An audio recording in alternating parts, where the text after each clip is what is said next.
আসলে আমি এমন একটা মেয়ে যে কোনো ক্রাইম না করেও জেলে গেছি। ভাবতে পারতেছেন, কোনো ক্রাইম করিনি, তারপরেও জেলে গেছি।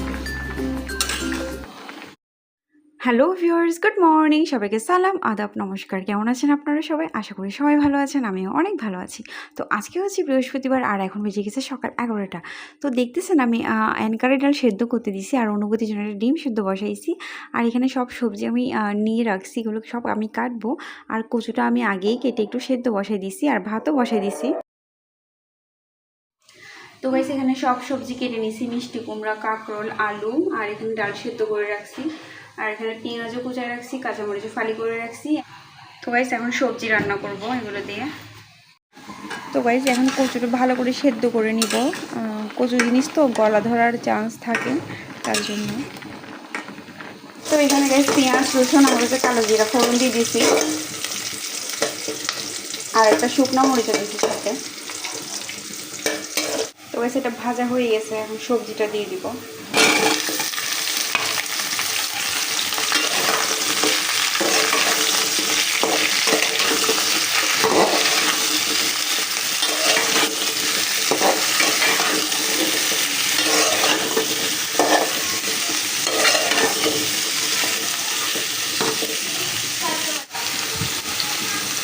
তো গাইস এখানে মরিচের গুঁড়া, হলুদের গুঁড়া, ধনে গুঁড়া আর হচ্ছে লবণ দিয়ে দিচ্ছি। এখন ভালো করে কষাই নেব। কচুটা দিতে ভুলে গেছি, কচুটা দিয়ে দিব। গাইস আমি হচ্ছে এমন একটা মেয়ে যে কোনো ক্রাইম না করেও জেলে যাওয়া লাগছে। ভাবতে পারতেছেন, কোনো ক্রাইম না করেও জেলে।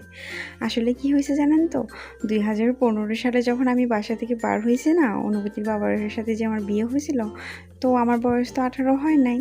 তো আমাকে আসলে পুলিশরা সেফ হোমে নিয়ে যাচ্ছিল। তখন কিন্তু দেশের অবস্থা খুব বেশি একটা ভালো ছিল না। চারিদিকে হচ্ছে হরতাল চলতেছিল, অবরোধ চলতেছিল, প্লাস ককটেল দিয়ে গাড়িতে মানে আগুন টাগুন লাগাই দিতেছিল। তো পুলিশরা আসলে আমাকে নিয়ে কোনো রিস্ক নিতে চাইতেছিল না। তো ওদের পাশেই যে জেলটা ছিল, ওইখানে আমাকে রেখে দিয়েছিল 1-2 দিনের জন্য। আসলে আমি এখানে থাকলে নিরাপদে থাকবো।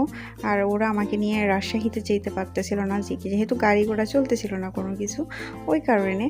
তো ওইখানে থাকার অভিজ্ঞতা, আমি মনে করছিলাম কি জেলে রাখতেছে আমাকে, ওইখানে তো অনেক ভয়ঙ্কর ভয়ঙ্কর মানুষ হবে, না জানে আমার সাথে কি করে।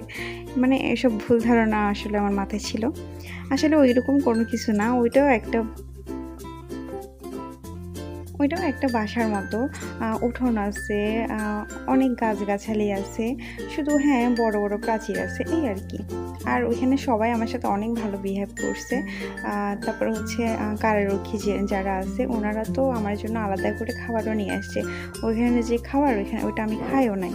তো আবার যিনি জেলার আছে না, উনি আমাকে বলতেছে যে তোমার কোনো সমস্যা হলে তুমি আমাকে জানাবা, যেহেতু আমি ভিকটিম, আমি তো কোনো ক্রাইম করি নাই।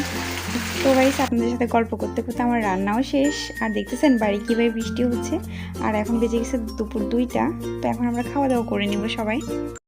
তো গাইস এখন দুপুরের খাওয়া দাওয়া করতে বসে পড়ছি। আজকে লাঞ্চে আছে হচ্ছে সবজি। তো গাইস আজকে ভিডিওটা আমি এখানে শেষ করবো। তো আমার ভিডিও যদি আপনাদের ভালো লেগে থাকে তাহলে প্লিজ আমার চ্যানেলটিকে সাবস্ক্রাইব করে পাশে থাকবেন। অবশ্যই লাইক করতে ভুলবেন না, লাইক করলে আমি আরও ভিডিও বানাইতে মোটিভেট হই। তো সবাই ভালো থাকবেন, ধন্যবাদ সবাইকে।